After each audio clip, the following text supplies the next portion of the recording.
What's good? What's good? We back in this thing. It's your boy Deion, aka Emerald Thoughts, aka Emerald Gamer, aka Flame God. If y'all watch me on the Warzone shit, man, we back in this thing.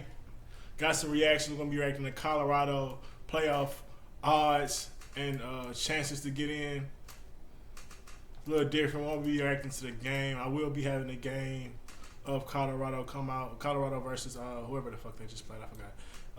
I'll be reacting to that soon, but I didn't want to make that video like a 40-minute video. We're reacting with both of them, so we're just gonna do this first. Let's get it. Welcome back into CBS Sports HQ. The second batch of playoff rankings came out last night, and there was some movement. Texas joined Oregon, Miami, and BYU as teams getting a first-round bye. Georgia fell to 12, but they would actually get pushed out by Group of 5 champion Boise State. Ole Miss jumped into the bracket for the first time. In Indiana, finally getting some respect, jumping up to number 5. Those are the teams in the bracket, so let's take a look at the teams on the outside of the bracket, and we are going to focus on, yes, Georgia's there. We've talked about Georgia. The team we want to look at is Colorado, sitting at 7-2 right now. We've talked about a 2-loss team getting in, a 3-loss team can do it. This year, a very different Colorado. Last year, they started off hot and then petered off. This year, not a great start, but in their past 7 starts, 6-1, and they've got a shot at the Big 12 title.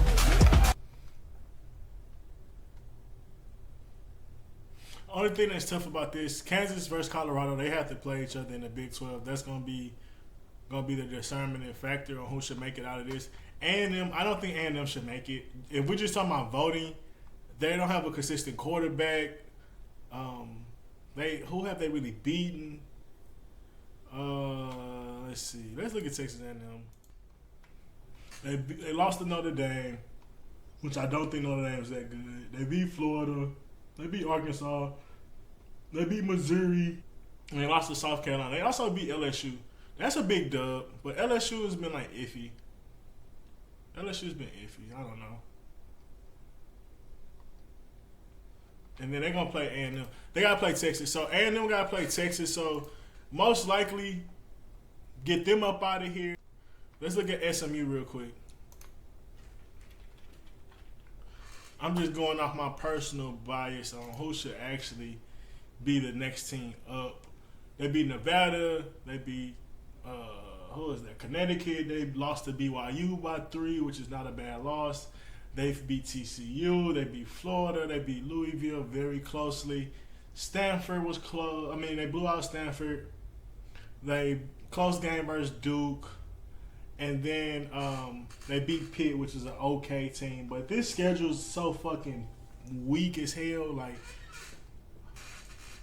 Louisville's outside of record, probably the best team on there. I don't know. Call me crazy. They didn't even play the best in this conference. Like, they don't play Clemson. They didn't play Miami. But most likely they're going to have a championship game, and then they'll have to win that as well. So most likely they're going to have to play Miami, if you ask me, unless Clemson win out, I guess. I don't know how that'll work. But and then let's look at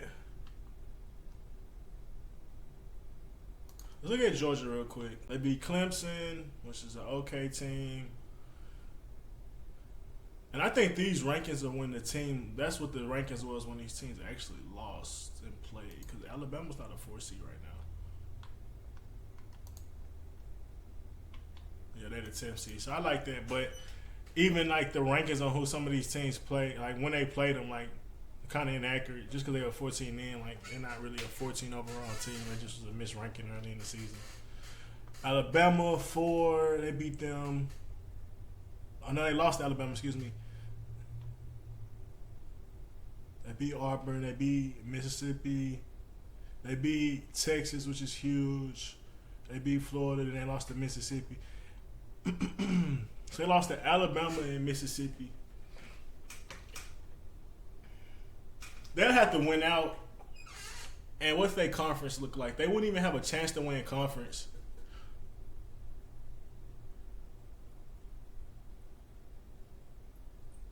Texas barely got a chance to win conference. Somebody got to lose. A&M got to play Texas, so Texas beat A&M. They automatically in the conference. And then Tennessee versus Texas. I think. What's Tennessee remaining schedule? Oh, Tennessee got to play Georgia. So yeah, that's handled in itself. Let's get Let's welcome in Tom Fornelli. BYU by a point. They blew a second-half lead. And this is a team that has been dealing with injuries all season long. You mentioned Cam Rising. They've been dealing with injuries everywhere, not just at quarterback. I mean, it's pretty simple. If we lose this game, it's over with. Utah lost to Houston and some other teams. If you've been injured in a recent... They're really not that good. We're going to skip to the next game. The 9-0 undefeated team currently in the top 10 of the college football playoff rankings.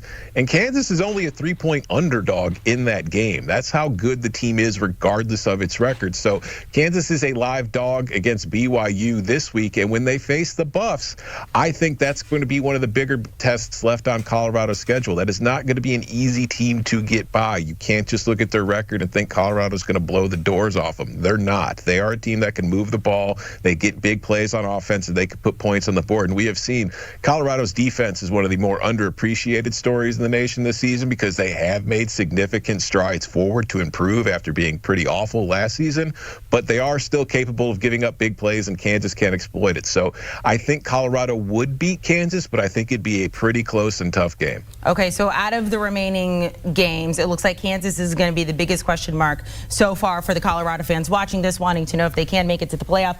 Because this next game, you get Oklahoma State, and you put Mike Gundy's hair. I wanted to know the hair length. You're putting it at a 6.5 of IDGAF. That's as far as I'm going to go. And that is apparently an accurate representation of the entire football team and how much they care right now. Yeah, Oklahoma State looks like a dead team walking. Like, they had high expectations coming into the year, but there was very bad vibes surrounding the program if we think going back to the preseason with Ollie Gordon getting that DUI arrest and the way that Mike Gundy handled it. It was just... The worst loss of the year is Nebraska. Nebraska just got up on them real quickly, and it just didn't look back. Couldn't get back in the game. Kansas, I want to look at something real quick there. I want to look at the Kansas game.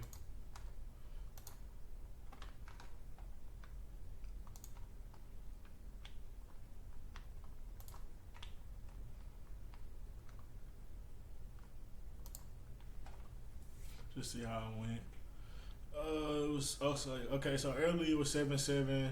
Then they went up 14-7. Halftime. Let's see. Do they ain't gonna, okay, here we go. Third quarter. They went up again. So I'm assuming they got ball first. 16 play drive. Yeah, 7 minutes. So they got ball coming out of halftime. So not only did the former Colorado guys score before half, they scored again, so that kind of doubled up, making it harder for Colorado, which is like, you know, circumstances. Defense didn't really step up on those last two, last drive and the first drive of half. Then they come back and score, immediately responding, making it 21-14. Defense couldn't stop them from scoring. They got 24-14. They score again. Go up 28-4. And then defense can't stop them. So Colorado had plenty of chances to win, along with kind of having like a tough halftime kind of area as far as, you know, them getting the ball back at half. So I think if they play Kansas State again in the championship, they got a good chance. Gordon getting that DUI arrest and the way that Mike Gundy handled it. It was just, they've come into the year and they have failed to meet any kind of expectation. And you look at them in recent weeks and they just don't look like a team that has much. Go through the permutation. Let's skip them. Okay, so BYU will be BYU team, let's just say they stay undefeated. They go up against BYU, Big 12 title game at Jerry World. What do you see unfolding? It wouldn't be Kansas State. a very good, entertaining, and fun football game to watch, but also a game that I think Colorado has to win. Because when you go through the permutations here, if BYU finishes the regular season undefeated, goes to the Big 12 championship and loses, and it's sitting there at 12-1 with its only loss to a conference champion and wins over SMU early in the season, I think BYU would still have an at-large case, and I think that they'd be very likely to get an at-large spot. If Colorado loses another game, I don't think they're getting into the playoff unless. Yeah, I agree. If BYU loses, they could still get that they bid. They probably can replace a couple different teams in there. But let's look at BYU's schedule. They beat SMU, which is like, I'm not so high on SMU. Let's look at SMU's schedule one more time. Yeah, they beat a couple different teams, but nobody's great. No, like top 5 teams, no top 10 teams, which I don't think Colorado has either. But Wyoming, they actually beat the brakes off of Kansas State, which is that's huge. They beat BYU, they beat Arizona. They haven't had a hard schedule. Their hardest opponent outside of SMU is really Kansas State, and we think Kansas State is not even better than Colorado. We being real, like they beat them, but y'all doing that. I don't think they'll do that again. But that's kind of tough. And technically, Colorado is ahead in the conference, so I'm gonna say we got them being better. SMU. What conference is SMU in? They're not even in the Big 12, so it's like, are they in? Where's SMU? Oh no, that's the wrong thing. Okay, yeah, they're in the ACC, and it's like, yeah, the ACC is cool. Got Miami, Clemson, and stuff like that, but I don't know, man. They have a super soft ass schedule compared to some other teams. Let's look at Colorado's schedule. Okay, they had Nebraska. That's about it, really. Baylor, UCF, Kansas was a team they lost. The other team beat. Yeah, I don't know. BYU, it's a good team. Be interested to see how that plays out for sure. I'm just looking at their schedule. Besides that Kansas team, them blowing them out, nothing just was like outstanding to me. Close game versus SMU. Wyoming's not good. They blew out them, which is cool. Baylor, close game. Arizona's not good. Close game versus Oklahoma State. Close, not so much close against UCF. Close game versus BYU. Utah barely won that game. And Utah, I get that is a rivalry game, but still.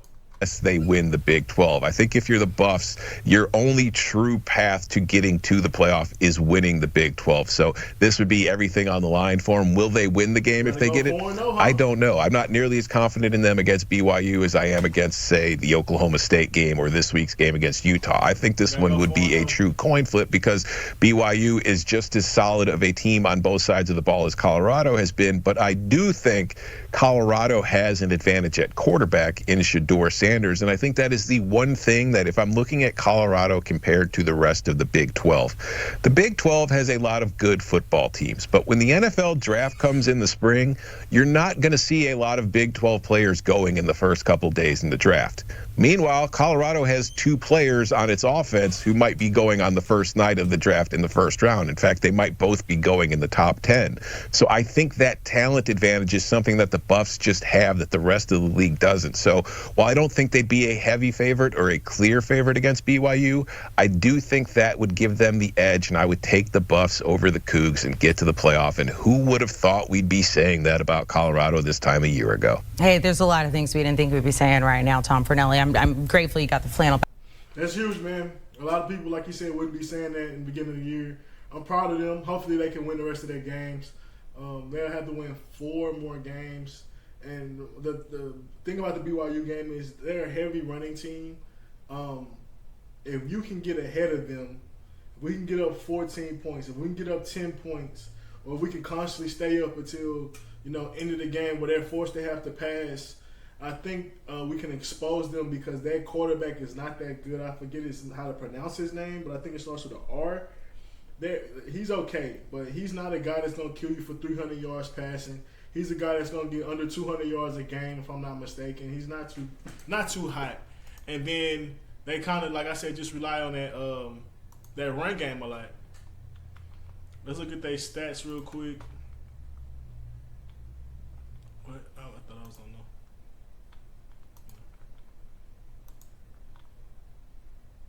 no. Jake. I just gonna call him by his first name. He's okay. And then the run game, they averaging 5 yards a carry. Nothing that's crazy though. Nothing that's crazy. LJ Martin's pretty good, but only 5 touchdowns on the season. See, he runs the ball a lot, but nothing like, once again, nothing that's that's gonna scare you. You know what I mean? Let's see, and then I kind of wanted to go into this guy's individual game stats. So he gets over 200. He gets over 200 consistently, but nothing crazy. Not 250, not 300. And then let's look at his rushing. You throwing his rushing yards. He's not bad. He's not a bad guy. I'm not gonna lie to you. Pretty good quarterback. Might be their best threat overall. But I think Shador can outplay him if you call me crazy. Then we go look at this guy, LJ Martin. Oklahoma State, he had 120. UCL, he had 100. Utah, he had 68. Other than that, it's nothing scary. You don't want him to bust for 100 yards a game. I tell you that for sure. And let's look at the backup. Oh, that's receiving, my bad. Same game, he bust for 83 when he had 100. So, yeah, you don't want – if they give that type of performance, it's going to be hard to beat this team. But they're beatable. They're beatable. I'll say that much. Back on, because that was his last push. Progressive Commercial Insurance offers. Let's wrap this up, see what else they got to say. Anything. Okay. This is interesting. Heisman. That's that an Ashton Genty has with his. Oh, I think Travis Hunter has a great chance to win the Heisman because when you look at the award at its core, it is meant to go to the best player in college football. And it's hard to argue that Travis Hunter isn't the best player in college football because while he doesn't have the superlative stats that an Ashton Genty has with his rushing total, Travis Hunter is one of the best wide receivers in the country and he's one of the best defensive backs in the country. That's very hard to do. So I think talent-wise, he's spectacular. And if you look at the situation with how these votes go, we just talked about Colorado's ability to win the Big 12 and get to the playoff. Typically, to win a Heisman, particularly in the playoff era, you have to be on a team that is in the playoff picture. So if you get the story of Travis Hunter being a two-way superstar on a Colorado team that wins the Big 12 unexpectedly and gets to the college football playoff when nobody had them doing that before the season began, I think he will run away with the Heisman voting and win in a landslide, no matter what Ashton Genty or Dylan Gabriel or Cam Ward do to finish the season. So I think he needs that to happen. I still think he can win it without it, although the odds become much greater.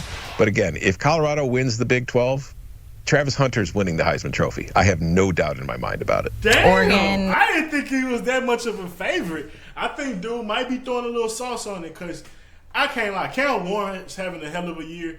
You could say the same thing about Miami. I don't think no one's seen Miami being the top 4 in the 12-man playoff.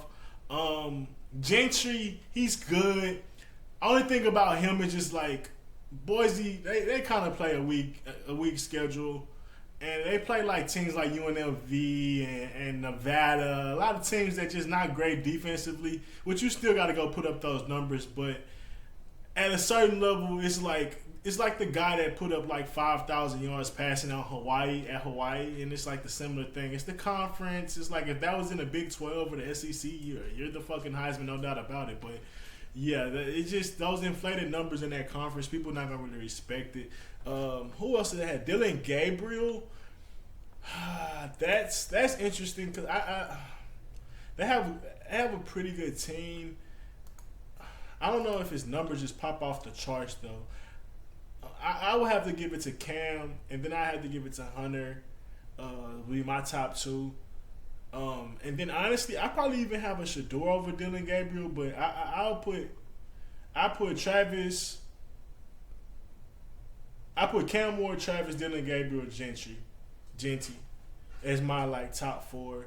I just think Cam Moore being a quarterback is just so impressive, and the guy being like as good as he is with that offense. Like, have you seen like Restrepo? Like what Cam like Restrepo is better than Travis Hunter as a receiver, and Cam Moore has been getting that guy the most ridiculous numbers that you can imagine. Like, and at least statistically, he's a better player. Yeah, it's hard for me to go with Travis Hunter. Like, I love Travis. He's probably super dynamic, and his offensive game probably be the reason that he should be even more carried because he makes so many crazy plays on offense. He's getting 100 yards in a game. But then when you think about defense, he can go get a pick. He makes forced fumbles. He does everything. But I don't know. That's a tough one. I'm interested to see who win, but I'm definitely surprised this dude is putting all his chips in, especially if they win the Big 12, which, I mean, I get it.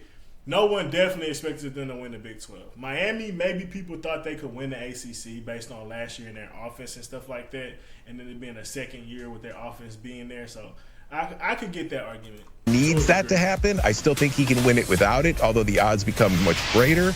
But again, if Colorado wins the Big 12, Travis Hunter's winning the Heisman Trophy. I have no doubt in my mind about it. Oregon would have something to say about that. They're undefeated right now, looking to go undefeated. Ashton Genty, that whole Boise State team has put together a very good campaign, but you make a lot of great arguments. Tom Fornelli, part of the Cover 3 podcast. I want to say latest episode, which was last night, but they already have a new episode today going over what you can expect this weekend, giving you a Big Ten break. Yeah, Dylan Gabriel, his numbers are okay. Nothing like out the box. They got like 4 games left, so he's going to end up probably being around 3,500, maybe a little under 4,000, maybe. Probably like 35, like I said, 35, like that's another like, yeah, probably a little over 35 to be honest. So actually that is not bad when you throw in that. Let's look at some previous years. Last year he had 36, 30 touchdowns, 6 interceptions. Year before, damn, how many years this nigga ain't played? What the fuck? 1, 2, 3, 4, 5. This nigga's a 5-time starter. How? Every year he got big numbers. Look like he played all the games. That's baffling. I didn't know that. But yeah, outside of that, his numbers was just as like last year, but he didn't win the Heisman. Maybe they wasn't undefeated. So that'll be the difference. But I don't know. I wouldn't be mad if he wins it. I'll say that much. But it's been fun. We're done. Long ass video. Didn't expect it to be that long. Peace.